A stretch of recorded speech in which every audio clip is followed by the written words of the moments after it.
다윗은 이스라엘 역사상 가장 위대한 사람으로 꼽습니다. 그리고 모든 신앙인들은, 모든 그리스도인들은 자식 아들 이름을 지을 때 다윗이라고 이름을 지을 정도로 그만큼 다윗은 우리에게 모범이 되고 또 우리에게 많은 교훈을 주는 이스라엘의 위대한 왕이십니다. 사무엘하 23장 13절을 보게 되면 다윗이 마지막 말이라 그렇게 시작됩니다. 그러면서 사무엘하 23장 1절부터 보게 되면 저는 공동 번역으로 읽습니다. 이것은 다윗이 남긴 마지막 말이다. 야곱의 하나님께서 기름 부어 세우신 자요 이스라엘의 수호자가 귀여워하시는 자. 저는 공동 번역으로 읽고 있거든요. 그런데 이 다윗 왕이 참 자긍심이 가득하고 높은 사람이에요. 거기다가 또 하나님을 신뢰하는 마음이 얼마나 크면 야곱의 하나님께서 기름 부어 자기가 하나님께서 기름 부어 세우신 자고 이스라엘의 수호자가 누구예요? 하나님이시잖아요. 그 이스라엘의 수호자가 귀여워하신대요. 이거 대단하지 않습니까? 그런데 어떤 사람은 지금 여기 분명히 보면 다윗의 마지막 말이라 그랬기 때문에 아마 다윗이 늙었다든지 죽기 전에 한 말이겠죠. 그럼 어떤 사람은 신앙생활 하다가 늙으면 기도가 교만해지는 사람이 있어요. 하나님 앞에 같이 맘먹으려고 하는 기도가 있어요. 아버지 하나님, 오늘 이 아침 당신께 예배드리러 왔습니다. 아주 힘을 꽉꽉 주면서. 여러분 아버지 앞에서 한번 오늘 그렇게 해봐요. 뺨 맞아요. 하나님 앞에 어떻게 당신이라고 얘기할 수 있어요? 제3자 극존칭으로 쓸 때 우리가 아버지께서 살아계실 때 당신께서는 이렇게 얘기할 수는 있지만 하나님은 지금 살아계신 거예요. 우린 그분 앞에 예배드리는 겁니다. 그래서 당신이라고 얘기하면 안 되는 거예요. 근데 어느 날 늙으면 치매가 오는지 그렇게 하는 목사나 장로들이 가끔 계세요. 특별히 큰 집회 같은 데 보면 행사에 당신께서 오늘 이 시간에 하감하여 주시옵시고 당신께서 함께 하셔야 되겠습니다. 아버지, 이거 큰 죄입니다. 절대 이렇게 하시면 안 돼요. 근데 오늘 다윗은 얼마나 늙었지만 얼마나 하나님 앞에 귀여워요. 정말 이스라엘의 수호자가 귀여워하시는 자, 자기를 하나님이 귀여워한대요. 여러분 이 마음 가져야 돼요. 하나님 날 버리신 거 아니야? 하나님 있어? 이런 소리 하지 마세요. 나 하나님이 귀여워하시는 자야. 그러면서 또 이러면 이새의 아들 다윗의 말이다. 가장 높으신 분이 세우신, 가장 높으신 분이 누구야? 하나님이 자기를 세웠대. 자기를 어떻게 만들었어? 영웅으로. 가장 높으신 분이 세우신 영웅의 말이다. 1절 끝절의 말입니다. 2절에 여호와께서 나에게 영감을 주시어 말씀하셨다. 당신의 말씀을 내 혀에 담아 주셨다. 주님이 직접 말씀하셨고 주님이 혀에다가 말을 담아 주셨대. 그러면 그 말은 항상 진리며 그 말은 힘이 있으며 능력의 말씀이 될 줄로 믿습니다. 3절에 야곱의 하나님께서 말씀하셨다. 이스라엘의 바위가 되시는 이가 나에게 말씀하셨다. 백성을 정의로 다스리는 자, 하나님 두려운 줄 알고 왕노릇할 자. 4절 그는 아침에 터져오는 햇빛, 구름이 거친 아침의 해 같아. 이슬을 먹으면 푸성기가 땅에서 이 빛을 받아 자란다. 내가 그렇지 아니하랴? 그렇게 얘기해요. 그러면서 5절에 야훼께서 나와 영원한 계약을 맺으시고 조목조목 잘 지켜주셨는데, 하나님이요, 여러분들이 기도해서 하실 때 기도 수첩만 드세요. 아니면 성경책 맨 앞에다가 쓰세요. 그래서 조목조목 쓰세요. 주님은 조목조목 들어주십니다. 하나님 아버지는 조목조목 들어주신다. 시작.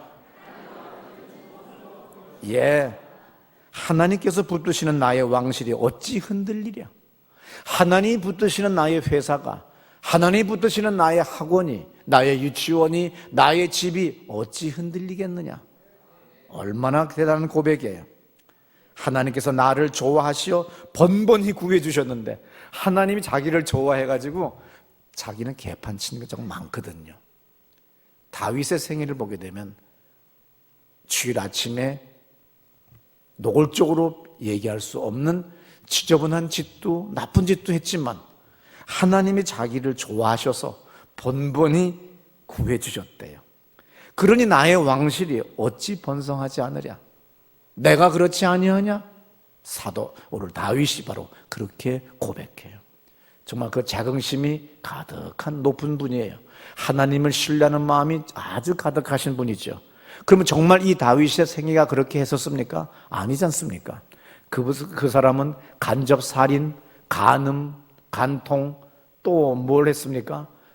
수많은 죄악들을 많이 저지릅니다. 인간이기 때문에. 그러나 결정적인 순간마다 하나님 앞에 통렬하게 회개합니다. 그랬더니 하나님이 다시 구원해 주세요. 근데 그의 생애는 뭐예요? 하나님 앞에 범죄함으로 말미암아 아들이 쿠데타를 일으키고 아들을 피해서 도망 다닐 정도로, 그래서 그 전 왕 사울 왕의 친척들이나 그를 따르던 사람들이 다윗을 조롱하고 다윗에게 엄청난 수치를 준 적도 있었습니다. 또 사울 왕의 사위가 되었건만 사울 왕의 시기로 말미암아 죽음을 방불케 하는 죽음의 경지에 이르는 그러한 처참한 삶을 10수년간을 경험한 적도 있었어요. 내일이 없다고 할 정도로, 내일을 꿈꿀 수 없을 정도로 참담한 삶을 다윗은 살았습니다. 그러나 다윗은 이 모든 것들을 다 덮어버리고 주님이 해주신 것들에 대해서 오늘 고백하고 간증하는 거예요. 오늘 사무엘 21장 13절에 보게 되면 어느 날은 사울 왕에 쫓겨가서 도망 다니다가 가나안 땅에 가게 되고, 또 가나안 사람들이 사울 왕의 사위 아니야? 이렇게 발각된 적도 있었어요. 그때 순간에 다윗이 또 얼마나 재치가 있는지 눈을 하얗게 까대짓고 손을 비비 꼬면서 침을 질질 흘려서 수염에 침이 그냥 흘러나오게 하면서 미친 척 해가지고서 미친 사람으로 오인되게 해가지고 또 쫓겨나와서 살아갈 정도로 참담한 삶을 많이 살았어요. 그러나 다윗은 오늘 본문에서 아주 아름다운 고백을 합니다. 내 삶이 이렇지 않아? 하나님이 번번이 그리고 나에게 조목조목 나의 모든 기도를 다 들어주셨다고. 근데 인생의 경험이 적은 사람들은, 철없는 사람들은 실패와 어려움이 오게 되면 우리는 판단할 때가 있어요. 나쁜 놈, 얼마나 나쁜 짓을 했길래, 머리 나쁜 놈, 얼마나 머리가 나쁘길래 저렇게 실패를 하나 하는데, 이건 아직 철없는 20대, 30대, 40대예요. 50대부터 되면요, 사람이 쉰이라고 그러잖아요. 나이가 쉬었어요. 그래서 60, 70, 80, 이제 순에 빠진 거예요. 남들이 볼 때. 그게 뭐예요? 인생을 경험했다는 거죠.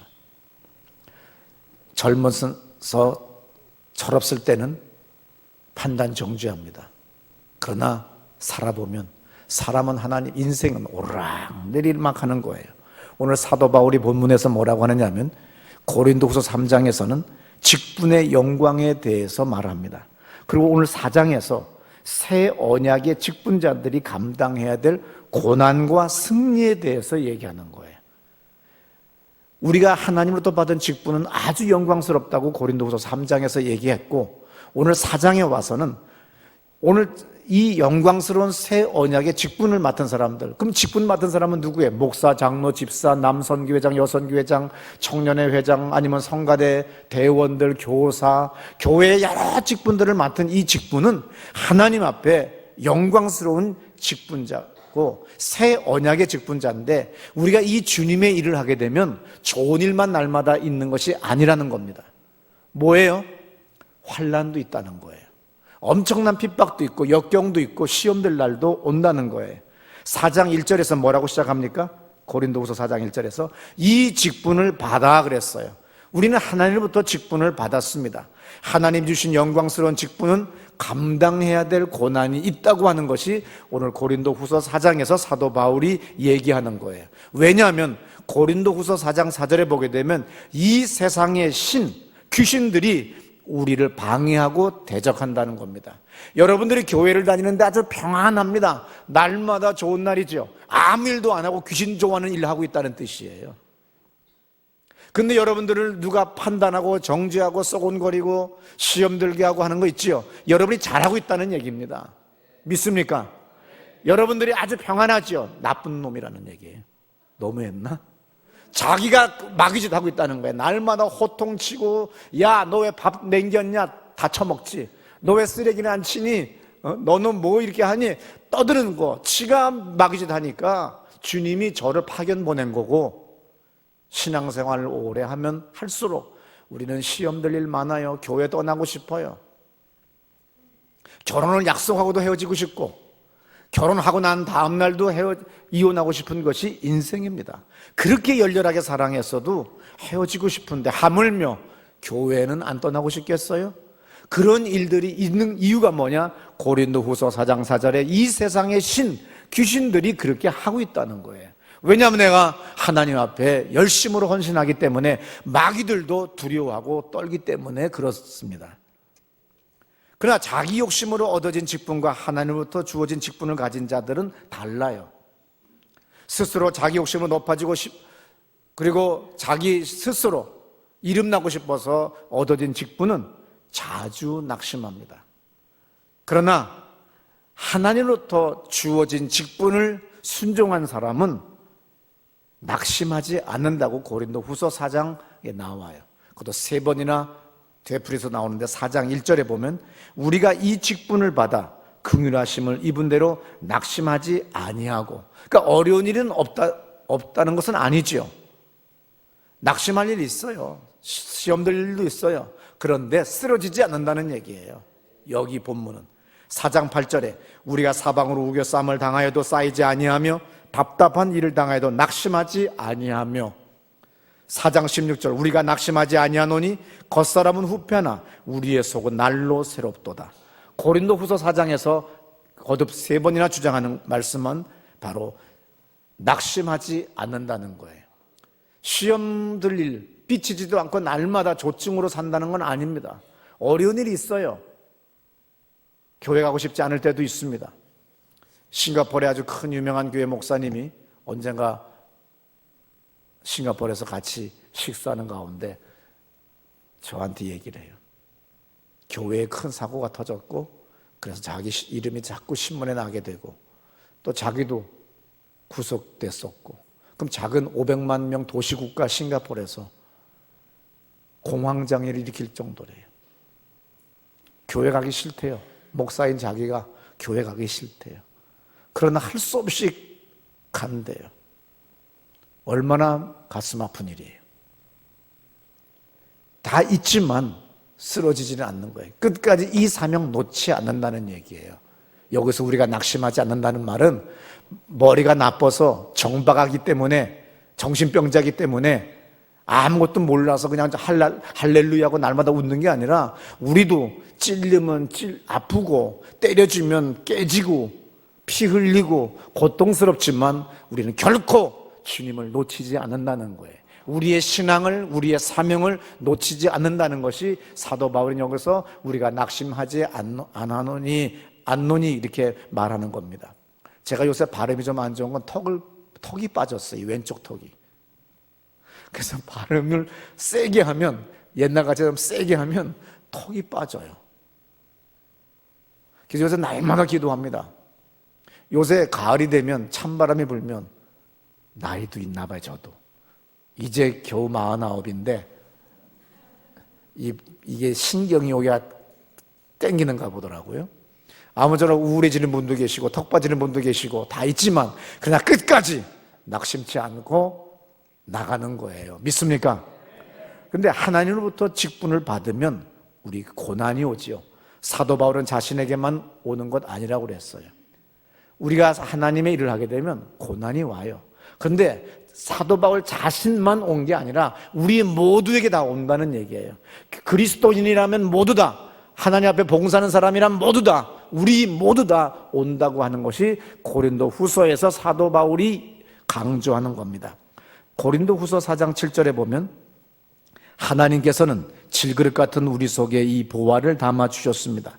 이것은 그 엄청난 능력이 우리에게서 나오는 것이 아니라 하나님께로부터 나온다는 것을 보여주시려는 것입니다. 8절, 우리는 아무리 짓눌려도 찌부러지지 않고 절망 속에서 실망하지 않으며 궁지에 몰려도 빠져나갈 길이 있으며 맞아 넘어져도 죽지 않습니다.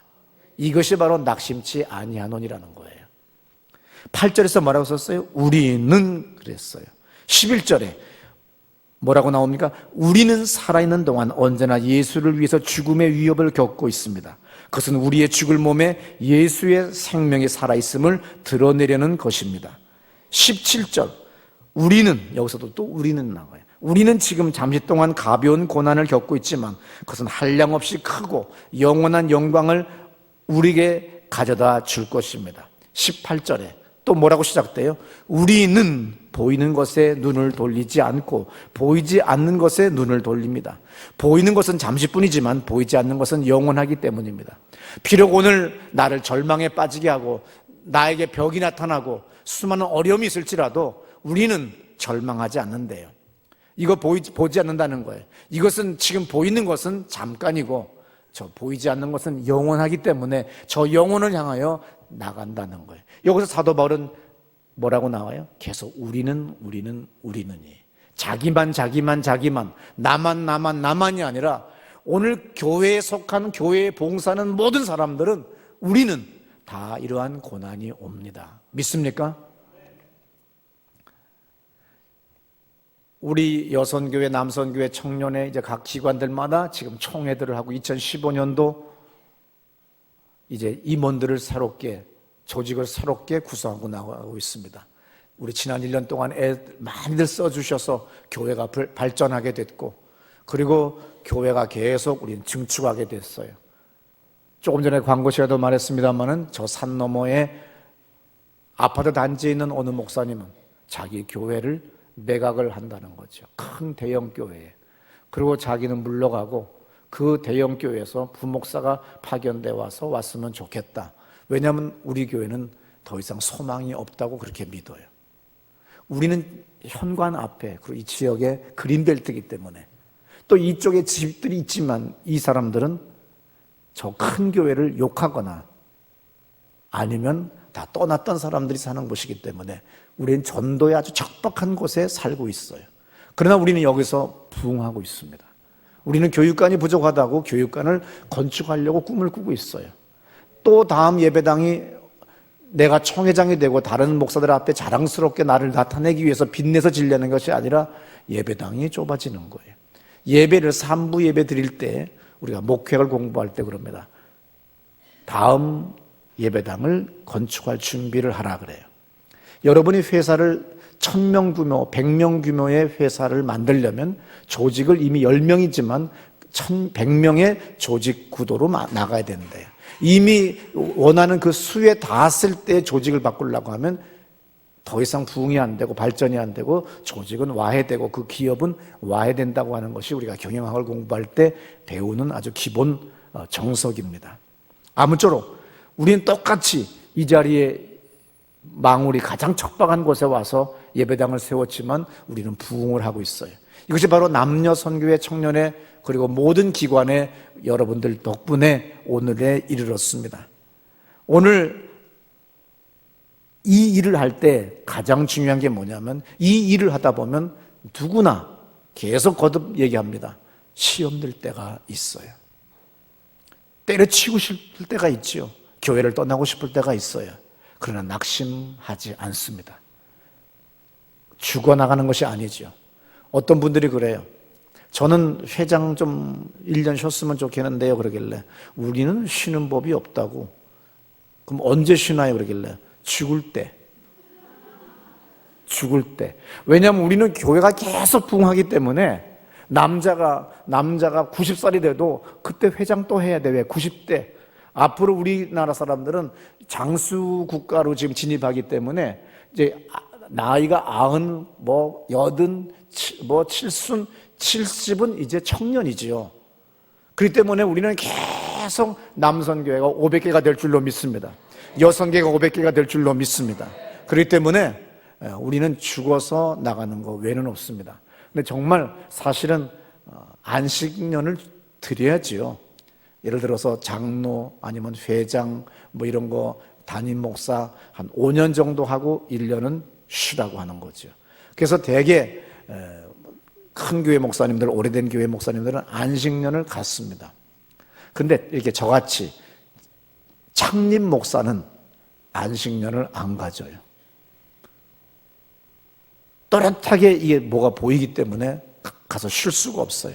기껏 2주 쉬고 오면 메시지로, 카톡으로, 페이스북으로 목사님 언제 오시냐고, 무슨 뭐 큰일 난 것처럼 해가지고 할 수 없이 큰일 났는데 나 심장 뛸까봐 이렇게 여러 명이 보내는가 보다. 또 그래서 와보면 아무 일도 없는 거야. 저도요, 쉬고 싶어요. 저도 안식년은 못 가져도 안식월은 좀 갖고 싶더라고. 한 달 정도. 그래서 대개 좀 큰 교회 목사님들은 어떤 분은 봄에 가는 분이 계세요. 또 대개 이제 이 11월 달이나 12월 달에 2-3주씩 멀리 해외로 간다든지 멀리 가서 그냥 호텔에 들어가 앉아서 밥 먹고 성경 읽고 책 읽고 계속 다음에 내년도 구상, 내년도 신년도 뭐 표, 목표, 설교 이걸 다 구상하고 오죠. 그런데 저는 2주만 빠져도 빗발치듯 오라고 아우성들을 치기 때문에 못합니다만은 사실은 안식년을 한 번씩은 가져야 됩니다. 좋은 대학교도 교수들한테 안식년을 주지요. 그래서 재충전하고 자기를 좀 돌아보는 시간을 가지라는 거예요. 아무쪼 사람은 호르몬작용이 있는 한, 육체를 가지고 있는 한 우리는 끝없는 사람은 감정의 변화를 겪게 돼요. 그리고 환경의 변화를 겪게 되죠. 그러니까 환경이 우리를 갖다가 엄습해 올 때마다 많은 변수가 생겨나요. 낙심과 절망과 기쁨과 슬픔과 아니면 분노와 저주와 뭐 이런 수많은 것들이 막 겹쳐 나가는 거예요.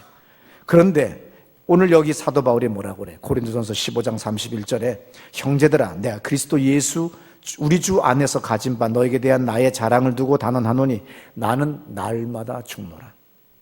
날마다 죽여야 돼요.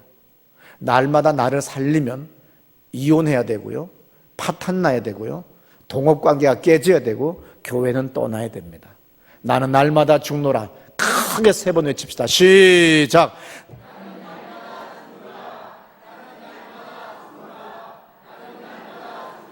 아이고, 안 죽었어요. 안 죽으려고 그냥 나는 날마다 죽노라, 나는 날마다 죽노라, 나는 날마다 죽노라 이래야 돼요. 아시겠어요? 날마다 죽노라!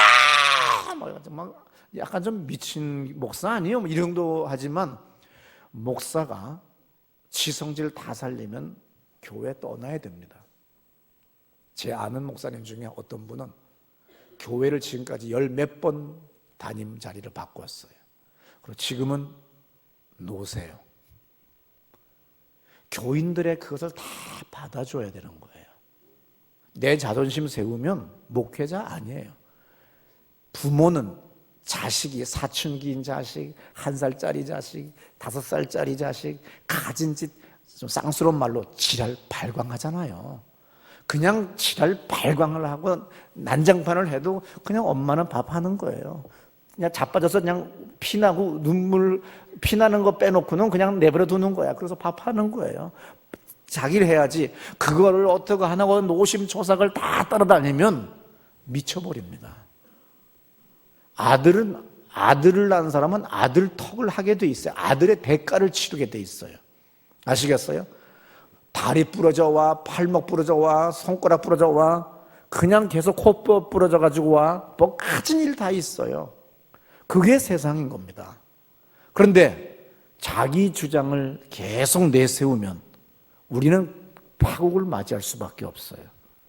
나는 20대 때는 제가 주님이 큰 은사를 주셨기 때문에 나는 부흥사가 돼서 온 세계 다니며 부흥회를 하러 다닌다고 생각했는데 이제 나이 들어 보니까 가장 위대한 게 뭐냐면 목회자라는 거예요.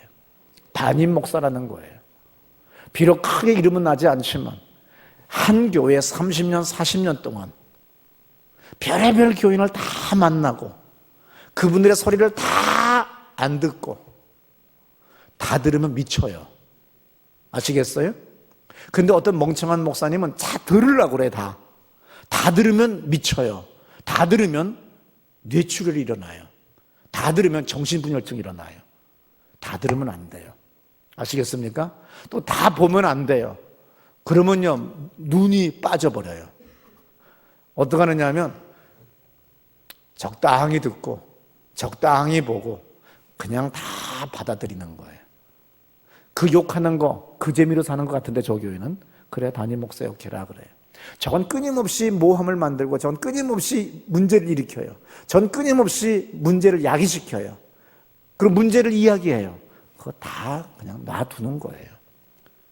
그때 이제 내가 30년 가까이 한 교회 담임 목사가 돼서 오니까 담임 목회 한 교회에서 40년 50년 하고 은퇴하는 목사가 얼마나 하늘같이 위대해 보이는지 모릅니다.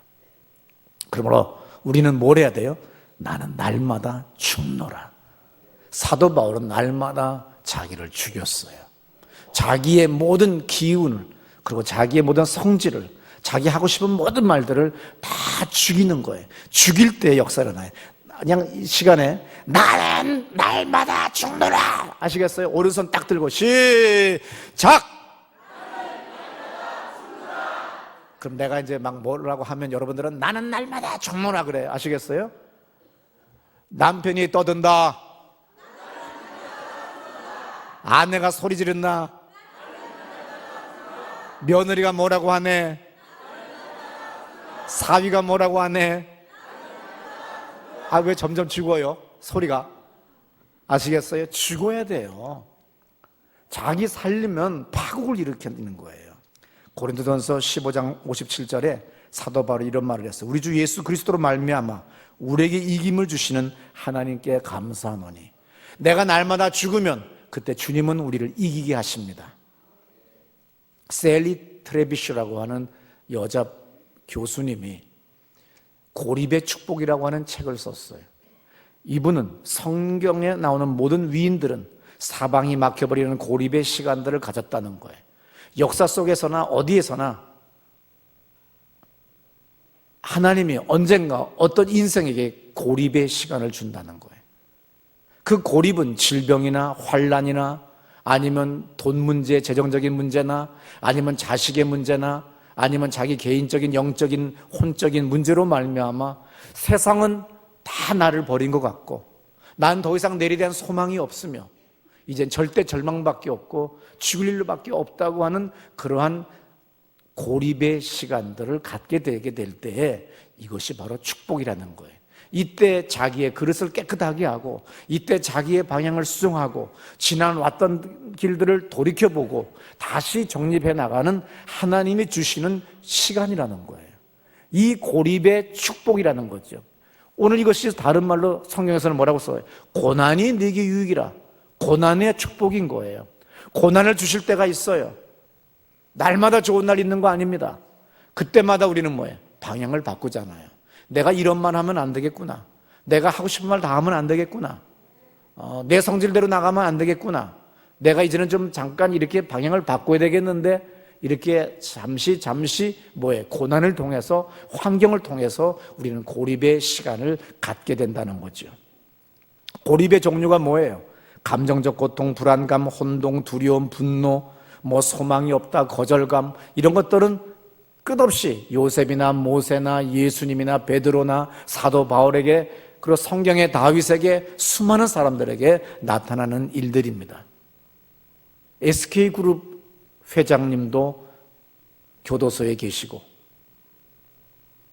또 STX 또 아니면 CJ 또 아니면 한화그룹 다들 교도소에들 횡령과 유용과 또 아니면 사기 혐의로 전부 다 구속되어 있습니다. 또 많은 정치인들이 또 많은 종교인들이 교도소에 구치소에 가 계세요. 근데 그 중에 정신 바짝 차린 사람 하나 봤는데 SK그룹의 최 회장님이 내가 아침에 잠시 이분에 대해서 얘기하려고 검색해 봤더니 1960년생이에요. 그거는 저보다 어린 애니까 똑똑하다 하는 마음이 들어요. 감옥에서 사회적 기업이 내 인생의 소명이라는 거예요. 감옥에 딱 들어가게 되니까 회사가 많을 것 같잖아요. 그래서 다른 모든 총수들이나 다른 기업의 대표들은 뭐래? 전부 다 휠체어를 타고 오거나 붕대를 쳐매고 오거나 링게를 맞고 살려달라고 가지. 나는 아프다니까 진짜 아파지는 거예요. 아파도 안 아프다고 나는 싸워나가서 이기리라고 나가야 되는데 자꾸 핑계를 대는 거죠. 그러니까 더 눈이 나는 뭐 실명하게 생겼다, 신장 투석해야 된다, 혈압이 뭐가 된다, 공황장애가 왔다, 전부 다 이 얘기들을 하고 왔는데 오늘 SK그룹의 최태원 회장은 여기서 뭘 해요? 하이닉스 반도체를 인수하고 아이리버 회사를 인수해요. 그러면서 그 감옥에서 사회적 기업이라고 하는 책을 씁니다. 그리고 자기 인생의 마지막 소명이 바로 이거다. 기업의 목적이 뭐냐? 사회에 기여를 해야 된다. 이것을 분명히 인생의 목표를 정립할 수 있는 기회를 얻은 거예요. 사도 바울이 낙심합니까? 감옥에서 옥중서신을 썼잖아요. 김대중 대통령이라고 하는 사람이 뭐예요? 감옥에서 옥중서신을 또 써요, 그분도. 그러고 난 다음에 다시 재기해서 남들이 소망 없는 늙었다고 했을 때, 다 죽는 영감이 왜 대통령 출마하냐고 할 때 대통령으로 나왔어요. 근데 그 당에 또 어떤 국회의원은 또 어떤 남자 보고 또 늙었는데 뭘 나왔느냐고 또 떠든 사람도 있다잖아요. 저는 안 늙어요. 그 미친놈도, 나 정말 이거는 욕 한번 합시다.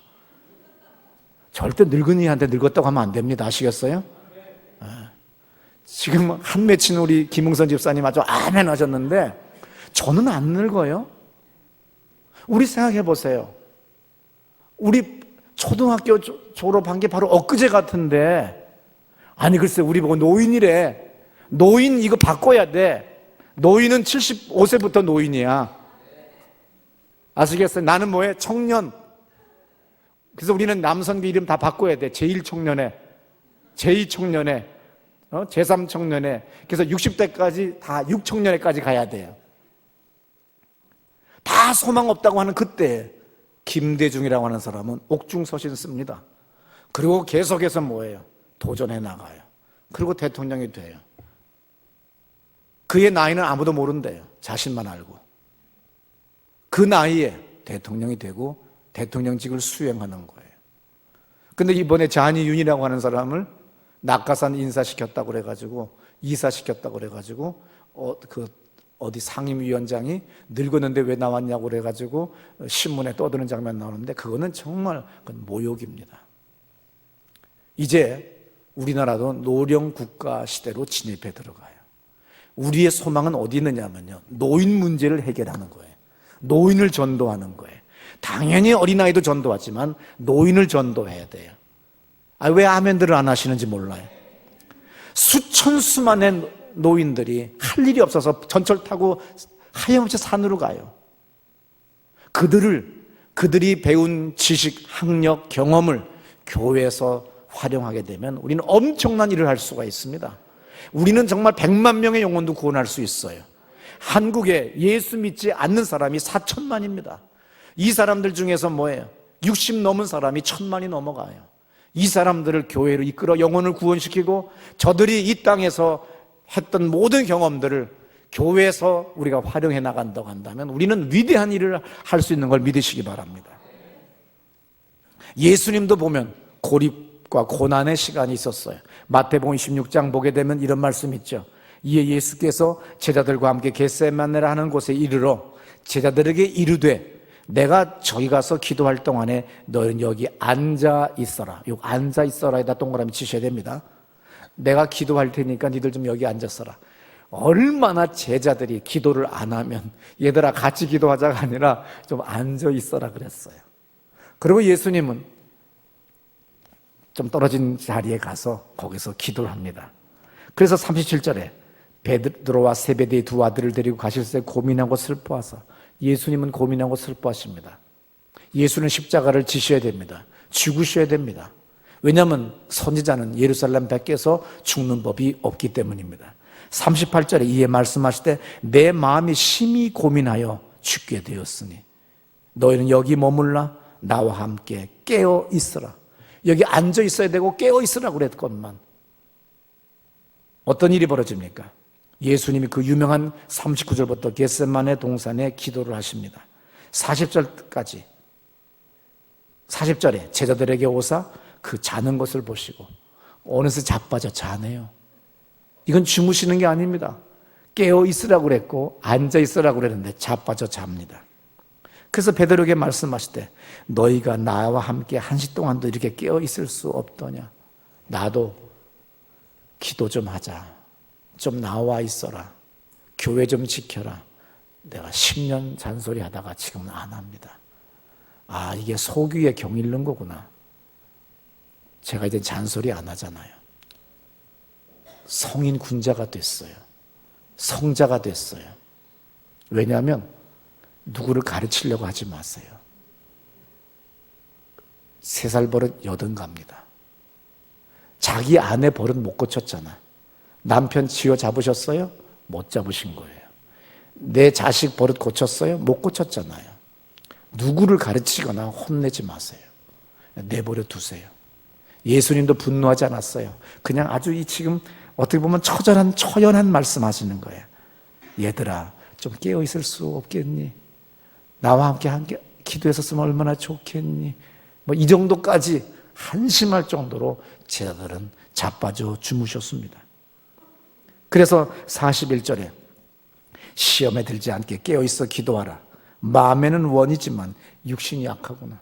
니들 마음에 잠이 오겠지. 그렇지만 육신이 약하겠지. 그런데 깨어 있어야지. 같이 기도해야 되지. 예수님 십자가를 지려고 하는 그 마지막 겟세마네 동산에서의 기도는 철저한 고립의 시간이에요. 이것만이 아닙니다. 예수님이 잡혀서 신문을 받을 때 그렇게 큰 소리 쳤던 제자들, 남자들 다 도망갔습니다. 기껏 베드로 수제자만 신문 받을 때 저 맨 뒤에 컴컴한 어두운 군중 속에서 예수님을 그 사람들 틈 사이로 쳐다보고 있습니다. 그러다가 어떤 계집아이가 당신도 예수를 따라다니는 남자 아니냐고 했더니 3번이나 부인하다가 다구는 소리 3번 듣고, 그리고 예수님이 하신 말씀, 네가 닭이 울 때 나를 배반한다고, 바로 그것을 기억하고 저 어두움 밖에 나가서 크게 통곡하며 울었다고 하는 말씀을 우리는 읽었습니다. 예수님이 말씀하셨어요. 마태복음 16장 14절에 예수께서 제자들에게 이르시되 아무든지 나를 따라오려거든 자기를 부인하고 자기 십자가를 지고 나를 쫓아라 그랬어요. 철저한 고립의 시간을 가지라는 거예요. 자기를 부인하는 거예요. 누구가 나를 도와줄까? 어디에 빠져나갈 길이 있을까? 나의 백은 어디에 있나? 나의 백은 어디서 오나? 그런 거 다 소용없다는 얘기죠. 철저하게 자기를 부인하라는 거예요. 사도 바울도 이렇게 말합니다. 히브리서 12장 5절부터 아들들에게 권하는 것 같이 너에게 권면하신 말씀을 잊었도다. 일렀을 때 내 아들아 주의 징계하심을 경히 여기지 말며 그의 꾸지람을 받을 때 낙심하지 말라. 주께서 그 사랑하시는 자를 징계하시고 그의 받으시는 아들마다 채찍질 하심이라 하였으니 너희가 참음은 징계를 받기 위함이라. 하나님이 아들과 같이 너희를 대우하시나니 어찌 아비가 징계하지 않는 아들이 있으리요. 징계는 다 받는 것이거늘 너에게 없으면 사생자여 참 아들이 아니니라. 하나님이 우리를 아들같이 대우한대요. 아들같이 대우하는 게 뭐예요? 우리에게 바로 고난의 길을 걷게 한다는 거죠. 광야의 길을 걷게 한대요. 그리고 고립의 시간을 갖게 하신다는 거죠.